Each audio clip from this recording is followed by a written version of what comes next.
दोस्तों हमारी जितनी भी पिछली वीडियोस हैं उन वीडियोस में जाकर बहुत सारे स्टूडेंट्स ने सवाल पूछा जेएस यूनिवर्सिटी के बारे में कि सर यूनिवर्सिटी के साथ ये सब जो कांड हुआ है या फिर यूनिवर्सिटी के जितने भी जो सीनियर एम्प्लॉय हैं जो टॉप मोस्ट एक यूनिवर्सिटी में होते हैं उन लोगों को जेल भेज दिया गया तो क्या अब ये यूनिवर्सिटी बंद कर दी जाएगी? क्या यूनिवर्सिटी की कोई भी किसी भी तरह की वैल्यू रहेगी? जो हमने डिग्रियां ली हैं उनका क्या होगा? उन डॉक्यूमेंट्स को कहीं हम इस्तेमाल कर पाएंगे? ये लोग कब तक बाहर आएंगे? अब क्या होगा इस यूनिवर्सिटी का? ऐसे बहुत सारे सवाल जो आप लोगों ने हमसे पूछे हैं, उन सभी तरह के सवालों का आज मैं जवाब देने की कोशिश करूंगा।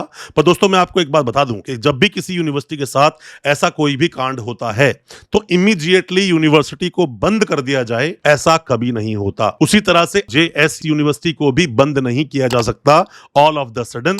इतना बड़ा भी कोई ये कांड नहीं है। हाँ, यूनिवर्सिटीज में स्कैम होते हैं, बहुत सारी प्राइवेट यूनिवर्सिटी के आज तक नाम सामने आए हैं।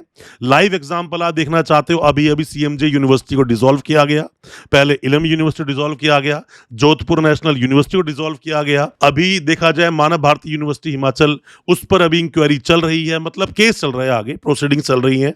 क्या क्या होगा? कई बार यूनिवर्सिटी की संपत्ति को अटैच कर लिया जाता है, कई बार ईडी के रडार पे यूनिवर्सिटियां आ जाती हैं, तो बहुत सारी चीजें होती हैं। बट इन सभी चीजों में ऑल ऑफ द सडन या इमीडिएट कोई भी एक्शन होता नहीं है।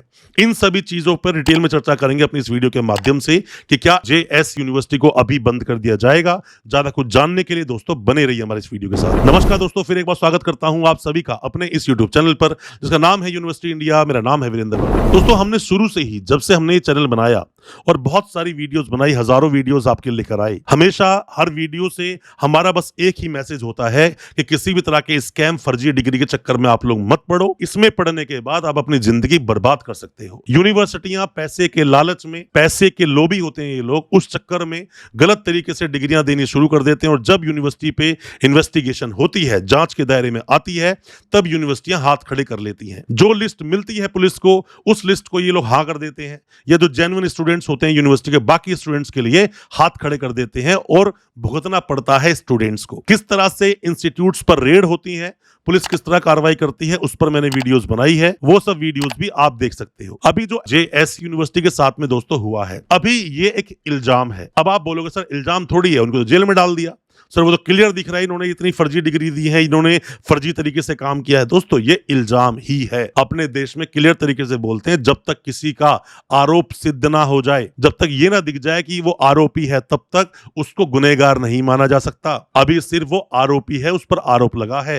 An accuse is innocent until proven guilty. जब तक गिल्टी प्रूव ना हो जाए तब तक वो इनोसेंट है। अपने देश का नियम यही बोलता है। तो अभी जेएस यूनिवर्सिटी पर यह सब बोलना कि इन्होंने फर्जीवाड़ा किया, यूनिवर्सिटी उसमें इन्वॉल्व थी या सिर्फ उनका स्टाफ इन्वॉल्व था, कौन कौन इसमें इन्वॉल्व था, ये सब अभी आप ऐसे नहीं बोल सकते। हम तो रेपिस्ट को भी रेपिस्ट नहीं बोल सकते जब तक उसका अपराध सिद्ध ना हो जाए।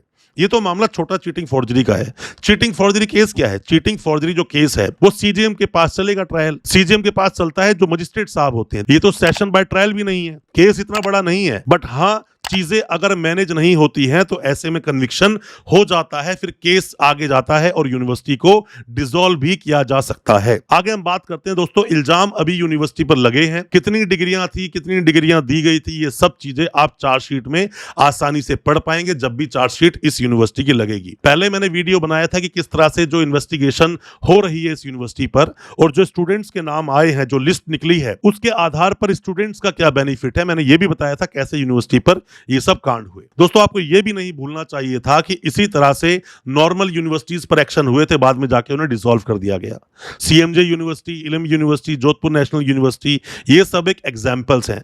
मानव भारती यूनिवर्सिटी पर ऑलरेडी इंक्वायरी चल रही है और बहुत सारी ऐसी यूनिवर्सिटीज है जिनका 20-25 का तो मैं उंगलियों पर नाम गिन सकता हूं जिनमें स्कैम चल रहा है। अभी भी हमारी सरकार सोई हुई है और स्टूडेंट्स भी सही से पता नहीं लगाते, सही से जांच पड़ताल नहीं करते और इन चीजों में फंस जाते हैं। डॉक्यूमेंट्स तक को वो सही से वेरीफाई करा के रखते नहीं है। मैं हमेशा बोलता हूं, किसी भी यूनिवर्सिटी से कोई भी डॉक्यूमेंट्स आपने लिए हैं, बार बार सही तरीके से वेरीफाई करवा के रखो, वरना कब आपके साथ क्या प्रॉब्लम आ जाए पता नहीं चलेगा। डिसॉल्व यूनिवर्सिटी अगर हो गई, आपका कहीं पर रिकॉर्ड ही नहीं है, तो वो डॉक्यूमेंट वैसे भी किसी काम के नहीं है, फिर आप रेट लगाते रहो जहां मर्जी जाकर। आपने शुरू में वेरीफाई करवा लिया, यूनिवर्सिटी रिकॉर्ड पर चीजें हैं। दोस्तों देखा यह जाता है कि यूनिवर्सिटी ने क्या अपनी वो लिस्ट कभी भी यूजीसी को दी, या कभी भी एजुकेशन रेगुलेटरी कमीशन होती है उसको कभी वो लिस्ट दी, या कभी भी यूनिवर्सिटी ने अपने स्टूडेंट्स की लिस्ट खुद अपनी वेबसाइट पर डाली?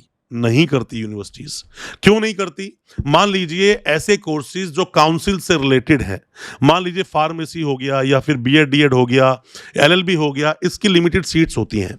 इसके नाम तो फिर भी एक बार के लिए यूनिवर्सिटी डाल सकती है वेबसाइट पर इसमें भी तो यूनिवर्सिटी धोखाधड़ी कर रही है स्टूडेंट्स के साथ में, इसकी लिस्ट भी नहीं डालती।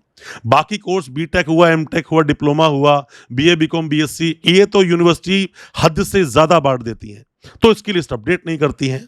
डिसॉल्व की प्रोसीडिंग बहुत लंबी है, सालों साल लगते हैं, 5 7 10 साल लग जाएंगे तब जाके यूनिवर्सिटी की डिसॉल्व की फाइनल प्रोसीडिंग हो पाती है। ज्यादातर यूनिवर्सिटियां स्टे ले आती हैं, बट इसकी प्रोसीडिंग को आपको समझना जरूर चाहिए। सुप्रीम कोर्ट तक केस ऐसे जाते हैं, पर मैं आपको यह जरूर बता दूं दोस्तों कि यूनिवर्सिटी के अंदर जो भी कुछ कांड हुआ है अभी उसका ट्रायल चलेगा, सालों लगेंगे। इन्वेस्टिगेटिंग एजेंसी अभी अपनी चार्जशीट देगी, हो सकता है सप्लीमेंट्री चार्जशीट दे, हो सकता है आप स्टूडेंट्स का उस चार्जशीट में लिस्ट के साथ नाम हो सकता है नाम ना हो सकता है पुलिस आपको बुलाए इन्वेस्टिगेशन पूरी करने के लिए, आपकी स्टेटमेंट लेने के लिए, हो सकता है आप में से ही कुछ स्टूडेंट्स को गवाह बना दिया जाए। ये बहुत सारे सवाल फ्यूचर में आपके सामने खड़े हो सकते हैं, बट कोई भी सवाल खड़े होते हैं और आप हमारी हेल्प चाहते हैं, दिए गए नंबर पे व्हाट्सएप करोगे तो हो सकता है हम आपको कोई सजेशन जरूर कर पाए। पर मैं आपको ये जरूर बता दूं कि आपके पास अगर अपने डॉक्यूमेंट्स का सही तरीके से रिकॉर्ड नहीं है या सही तरीके से वेरिफिकेशन का प्रूफ नहीं है, तो आप ये दोस्तों मान लेना कि ये यूनिवर्सिटीज जो होती हैं ये लिस्ट से आपका नाम निकालने में बिल्कुल भी देरी नहीं करेंगे, लिस्ट से नाम निकाल देंगे। और अगर अभी भी मैं आपको बोल रहा हूं जैसे ही ये मामला शांत होगा, चार्जशीट जब तक लगेगी, लोगों की बेल हो जाएंगी, लोग बाहर आ जाएंगे, तो ही मैं आपको बताऊंगा कि फिर भी अपने डॉक्यूमेंट्स को हर तरीके से वेरीफाई करवाने की कोशिश जरूर करना, आरटीए लगाना, यूनिवर्सिटी जाना, जो भी प्रोसेस हो डॉक्यूमेंट्स को वेरीफाई करा के रख लेना ताकि आप इस कांड का हिस्सा ना बने। क्योंकि पड़ोसी घर में आग लगती है तो उसकी तपन जो होती है पास वाले घर तक जरूर जाती है। आप अगर यूनिवर्सिटी से कहीं से भी लिंक हैं तो आप तक ये चीजें पहुंच सकती हैं, आप तक प्रॉब्लम आ सकती है।